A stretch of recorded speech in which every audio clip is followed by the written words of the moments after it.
नमस्कार, आप देख रहे हैं के न्यूज। मैं हूं आपके साथ सोनी चौहान। मुद्दे की बात में आपका स्वागत है। मुद्दे की बात में देश के कई हिस्से तबाह हो चुके हैं भारी बारिश के चलते और भारी बारिश से जूझ रहे हैं। रविवार से अब तक कई राज्यों में हुई बारिश के बाद तबाही की तस्वीरें सामने आ रही हैं। बारिश के बाद जाम की स्थिति भी बन रही है और इस आसमानी आफत से बीते 2 दिन में पंजाब और हरियाणा में 9 की मौत, राजस्थान में 7 की मौत, दिल्ली में 5 लोगों की मौत, उत्तराखंड में 5 लोगों की मौत और हिमाचल प्रदेश में 17 लोगों की जान चली गई है। मॉनसूनी सीजन के दौरान हिमाचल प्रदेश अब पूरी तरीके से हर जगह तबाही का मंजर देखने को मिला, क्योंकि लगातार मौसम में बदलाव और तेज बारिश के चलते प्रदेश में अब तक 72 लोगों की मौत की खबर, 8 लोग लापता हैं और 39 घटनाएं सामने आई हैं। जगह जगह बादल फटा, 29 जगहों पर अचानक बाढ़ के हालात बन गए। स्थानीय अधिकारी से लेकर जिला अधिकारी और प्रदेशों के मुख्यमंत्रियों ने घिसे पिटे ऐसी घटनाओं को लेकर सवाल उठाए हैं, जवाब दिए हैं। सवाल पूछा जाना जरूरी है, क्या इस बार भी कुदरत जिम्मेदार है या फिर लापरवाही को जिम्मेदार ठहराया जाए? क्योंकि कई शहर में जिस तरीके से तबाही सामने आई, 5,000 करोड़ से ज्यादा की तबाही मच चुकी है। और आपको बता दें, सवाल है कि तेज बारिश होना राष्ट्रीय आपदा है या बारिश में बर्बादी होना राष्ट्रीय आपदा है। क्योंकि तेज बारिश हुई तो ब्यास नदी, पार्वती नदी और रावी नदी, हिमाचल से होकर गुजरने वाली ये 3 नदियां बड़ी उफान पर हैं और नदियां उफान में लोगों को बहाने लगी हैं। सवाल है कि क्या इस बार बारिश से पहले कोई तैयारी की गई थी क्या?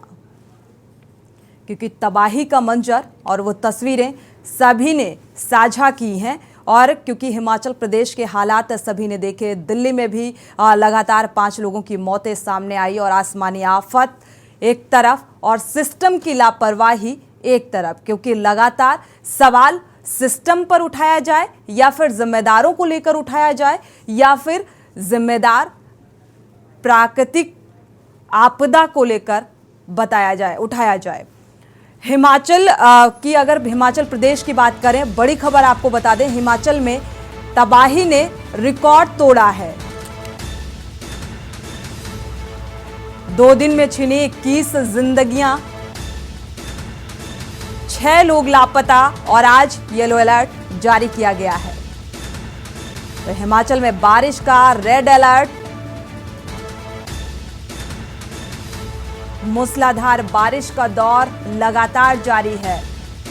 जो शिमला जाने वाले रास्ते हैं उन्हें वो पूरी तरीके से बाधित होते नजर आ रहे हैं, क्योंकि लगातार बारिश को लेकर हालांकि रेड अलर्ट भी जारी किया गया है। हिमाचल में 2 दिनों के अंदर टूटा बारिश का रिकॉर्ड। ऊना जिले में 96 सालों का रिकॉर्ड टूटता नजर आ रहा है। ऊना जिले में 96 सालों का टूटा रिकॉर्ड। तो बारिश से अब तबाही का मंजर देखने को मिल रहा है। मॉनसून ने 2 दिनों के अंदर तबाही मचाई। जिस तरीके से हजारों करोड़ रुपए का नुकसान भी हुआ प्रदेश को और लोगों की जान पर भी बनाई। प्रदेश भर में सैकड़ों सड़कें बंद हुई हैं, आवाजाही बाधित होती नजर आ रही है। हिमाचल में तबाही ने रिकॉर्ड तोड़ा है।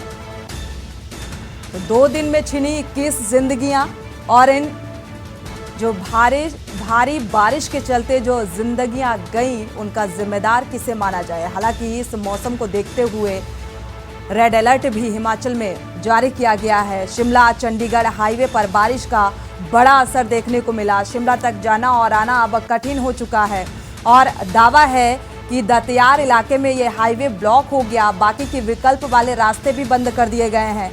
मनाली में भी हर तरफ तबाही का मंजर देखने को मिला। ब्यास नदी हो या नाले, बर्बादी ही बर्बादी चारों तरफ नजर आ रही है। 96 सालों का रिकॉर्ड टूटता नजर आ रहा है और सवाल ये कि जिम्मेदार किसे माना जाए? ऊना जिले में 96 सालों का रिकॉर्ड टूटता नजर आ रहा है और भारी बारिश को देखते हुए हालांकि रेड अलर्ट जारी कर दिया गया है।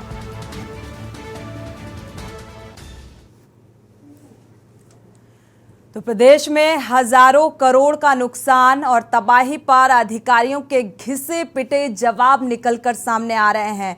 आप तस्वीरें देख सकते हैं कि तबाही का ये मंजर कितना दर्दनाक है और ये तस्वीरें भी थोड़ा विचलित कर देने वाली हैं, क्योंकि इस तरीके से पानी का सैलाब दिखाई दिया जिसमें जो पुल हैं वो धराशायी हो गए, साथ ही इस बहाव में कई गाड़ियां बह गईं, कई रास्ते जो हैं वो पूरी तरीके से बाधित होते नजर आ रहे हैं।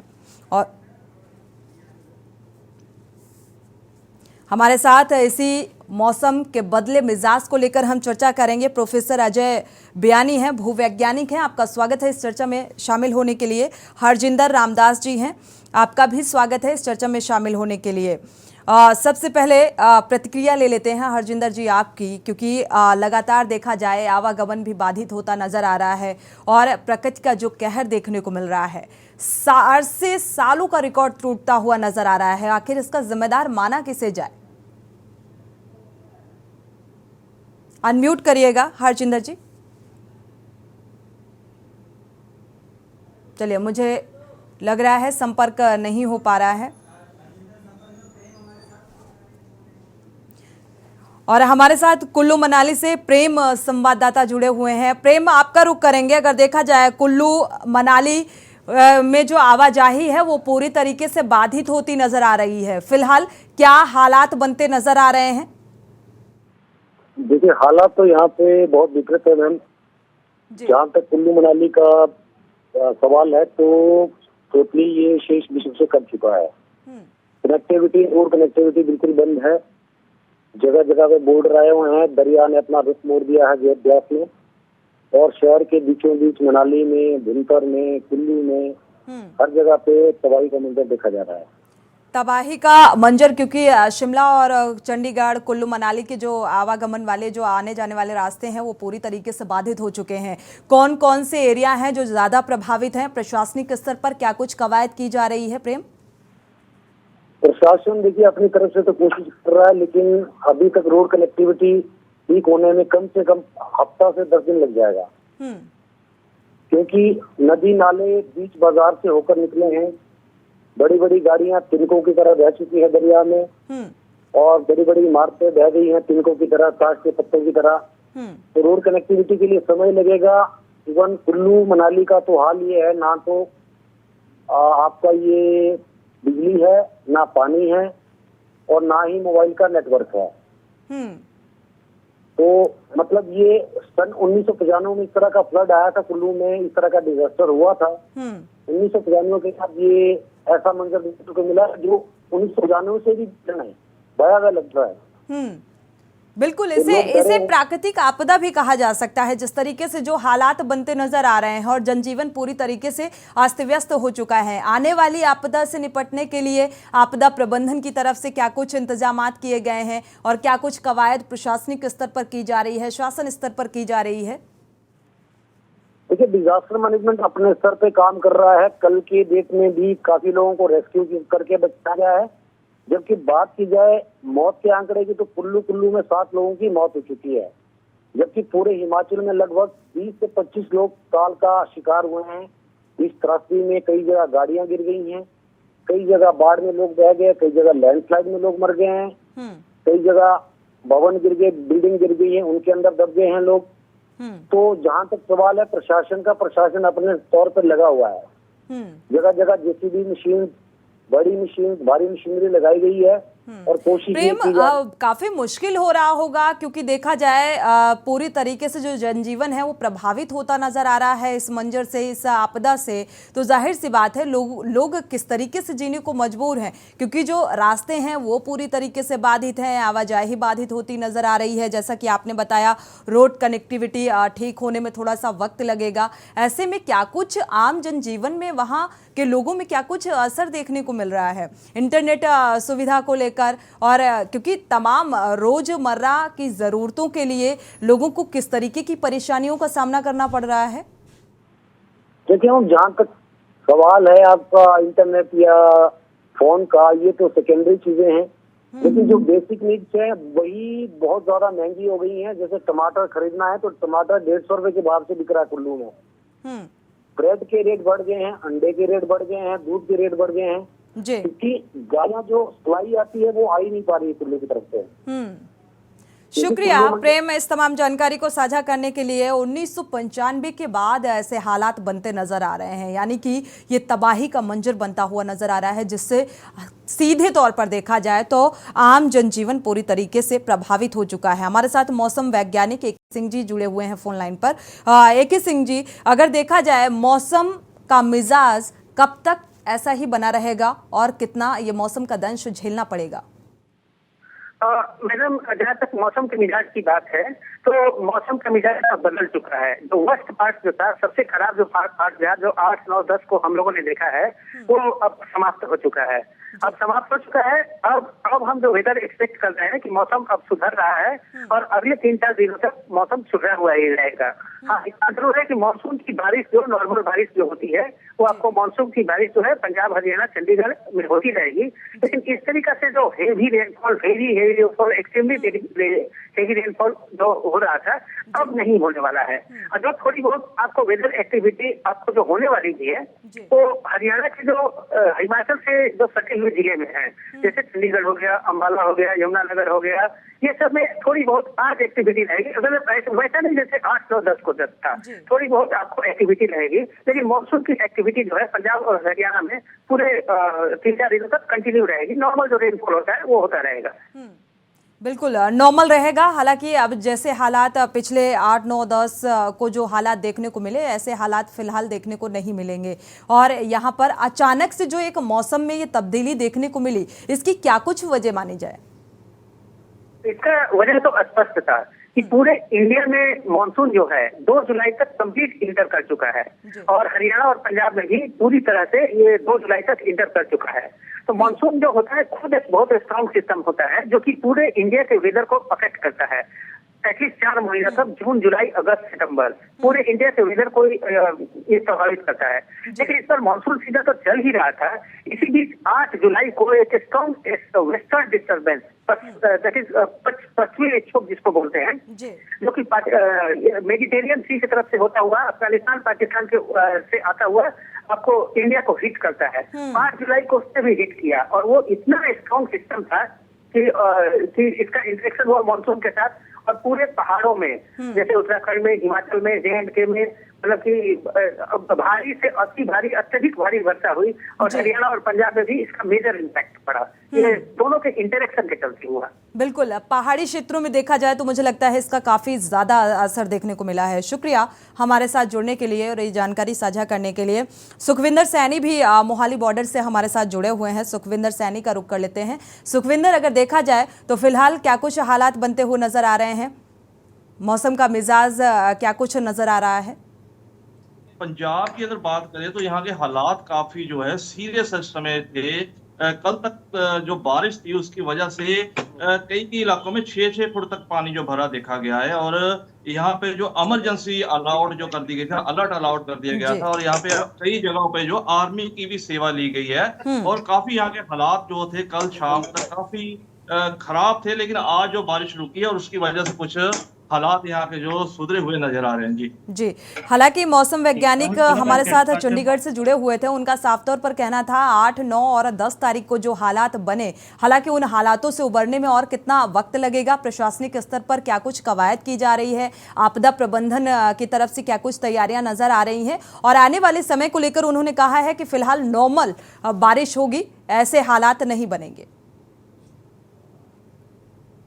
सुखविंदर जी मैम, अगर बात करें कि यहाँ के जो हालात के ऊपर यहाँ के मुख्यमंत्री हैं और यहाँ के जो मंत्री हैं सारे निकले हुए हैं, और इनका मुख्यमंत्री का विशेष तौर पे ये सबको आदेश दिए गए थे कि ग्राउंड लेवल पे जाके जो काम करना है। और बहुत अच्छी बात रही है कि यहाँ पे ग्राउंड लेवल पे जो सारे विधायक और सारे मंत्री दिखे हैं, और काफी अच्छा जो इनकी तरफ से प्रबंध किया गया। अगर लंगर की बात करें और जो जरूरी सेवाएं हैं वहां पे पहुंचे, और सारे अधिकारी जो है ग्राउंड लेवल पे यहाँ पे मिले हैं, देखने को मिले हैं। और अगर आज बारिश का वैसे लग रहा है कि फिर दोबारा बारिश आती है, अगर दोबारा बारिश आई तो काफी यहाँ के हालात जो है खतरनाक भी हो सकते हैं यहाँ पे। जी, क्या मॉनसून आने से पहले तैयारियां सटीक नहीं की गई थी उस तरीके से, या मजबूती के साथ कहा जाए, तैयारियां क्या कुछ की गई थी ऐसी आपदा से निपटने के लिए?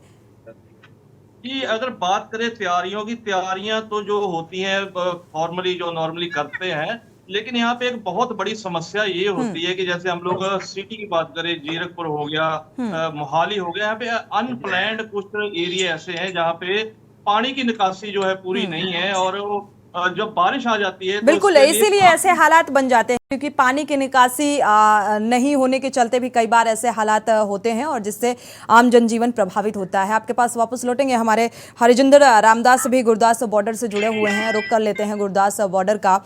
हरिजिंदर रामदास, अगर गुरदास बॉर्डर का जिक्र करें, वहाँ के हालातों का जिक्र करें और व्यवस्थाओं को लेकर क्या कुछ व्यवस्थाएं की गई हैं अब? जी मैडम, यहाँ जो बच्चे की है सभी यहाँ भी जो प्रशासन है और प्रशासन पूरी तरह से सतर्क हुआ है। पूरा सतर्क होने के कारण यहाँ फौज भी लगी हुई है और दो डीसी साहब ने कल एसटी साहब भी आए थे, बीडीओ साहब आए थे, नायब तहसीलदार भी आए थे। उन्होंने बोला था कि जो भी यहाँ की स्थिति बनेगी थोड़ी की ऐसी जो अभी की स्थिति, अभी बाढ़ की स्थिति बढ़ी हुई है जी, और बाढ़ की स्थिति नाजुक भी नहीं हम कहते हैं, पर फिर भी काफी एक जगह जो धान की फसल है, गन्ने की खेती है, वो पानी में डूब चुकी है।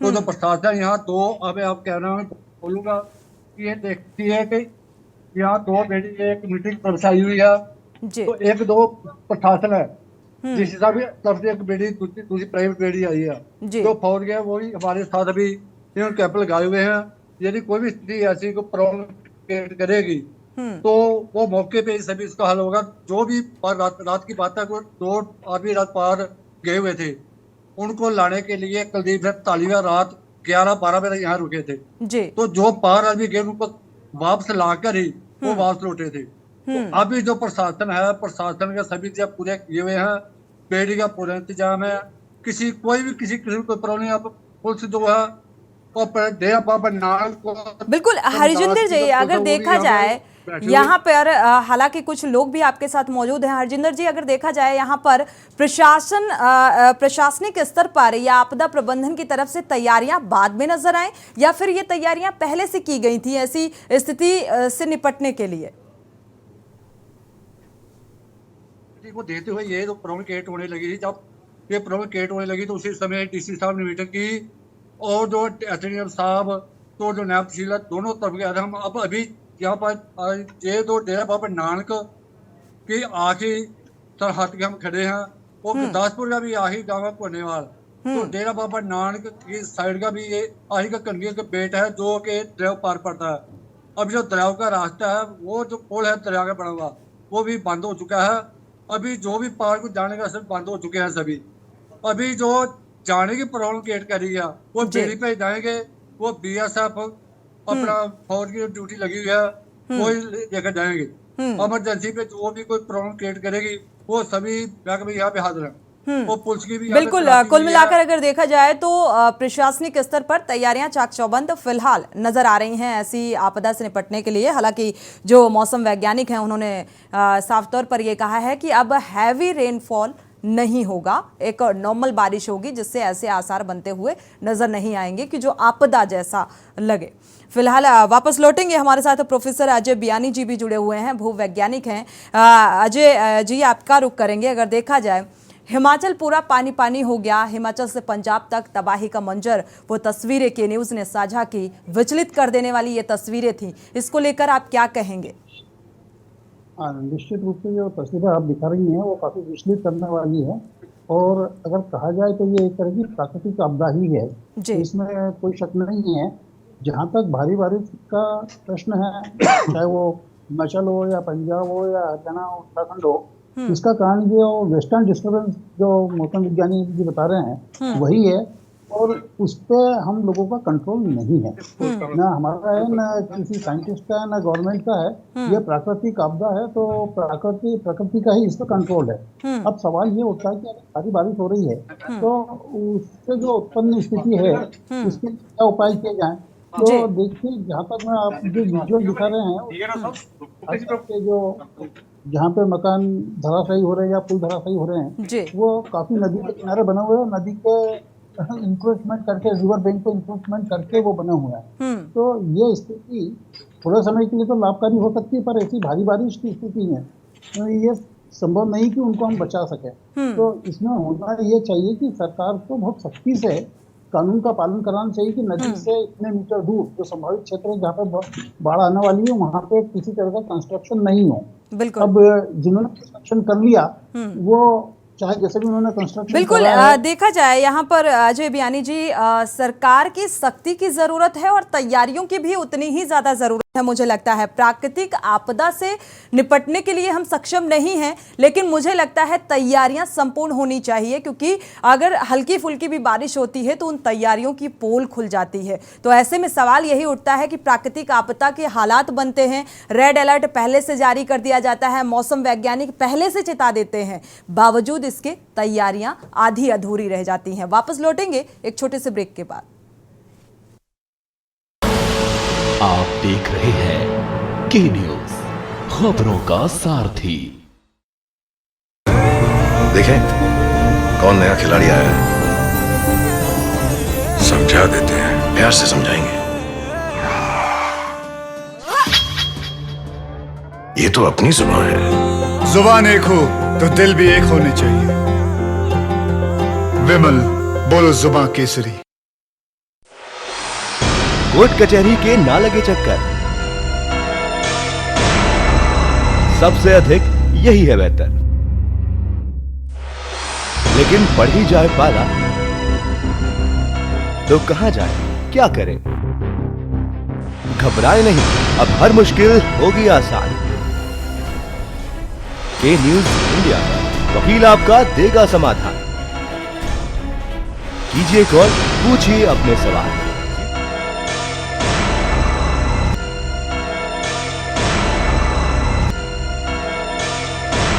वकील आपका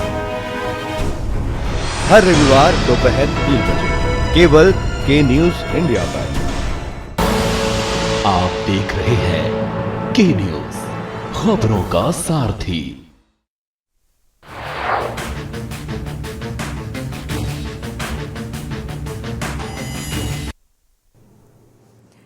ब्रेक से वापस आ रहे हैं। लगातार सवाल सिस्टम की तैयारियों को लेकर, क्योंकि प्रशासनिक स्तर पर कितनी तैयारियां की जाती हैं उस पर भी सवाल उठ रहे हैं, क्योंकि प्राकृतिक आपदा से हम नहीं निपट सकते, क्योंकि दैवीय आपदा है ये और बारिश। लेकिन इसको लेकर जो हमारे मौसम वैज्ञानिक हैं वो पहले ही अलर्ट जारी कर देते हैं। इसको लेकर तैयारियां प्रशासनिक स्तर पर कितनी चाक चौबंद की जाती हैं, इसको लेकर जरूर सवाल उठता है।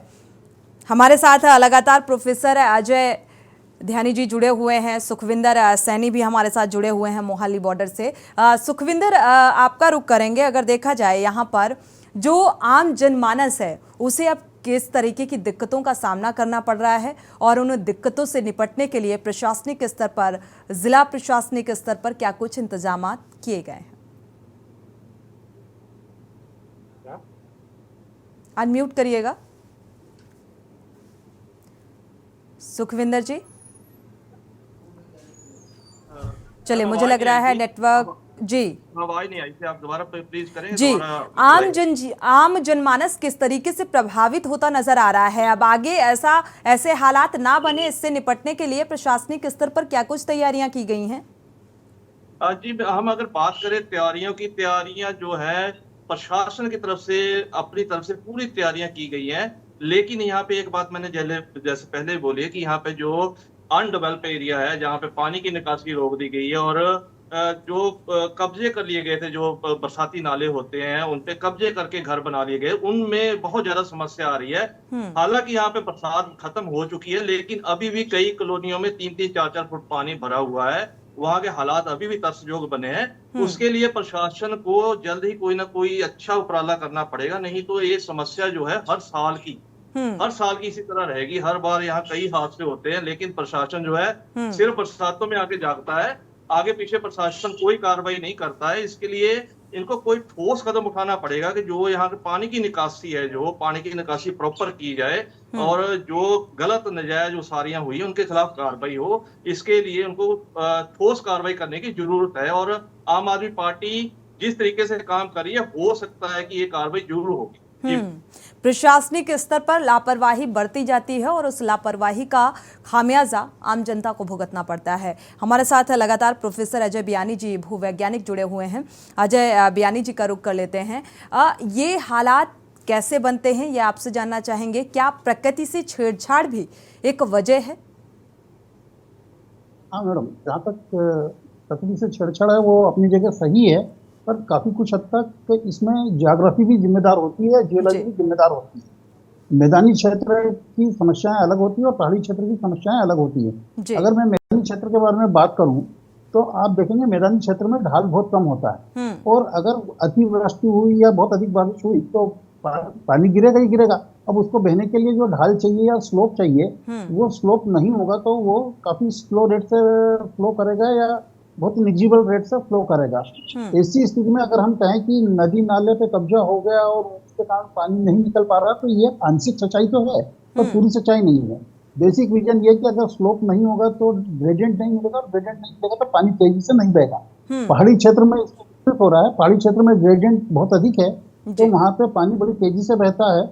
चाहे वो कहीं पे भी गिरे, तुरंत वो उतर के रिवर में आ जाता है और रिवर से बहुत तेजी से फ्लो करता है। परंतु वहाँ जो दूसरी समस्या, जो रिवर के बैंक है या किनारे हैं, वो कच्ची मिट्टी के या कच्चे ढाल के बने हुए होते हैं, तो उनमें लोड सहने की क्षमता बहुत कम होती है। और जिस हिसाब से कंस्ट्रक्शन हो रहा है, जिसमें कोई मानकों का पालन नहीं हो रहा है, तो उसमें यही होगा जो जब पानी ज्यादा बहेगा तो रिवर अपना कटान करेगी, ये प्राकृतिक क्रिया है।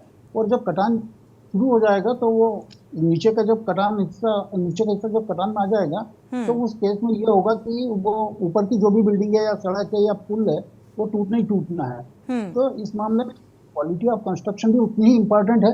इसमें पानी की निकास व्यवस्था हो, प्लस इसमें लॉन्ग टर्म प्लानिंग चाहिए, क्योंकि हमें मैदान के लिए अलग चाहिएगी प्लानिंग और पहाड़ के लिए अलग चाहिएगी।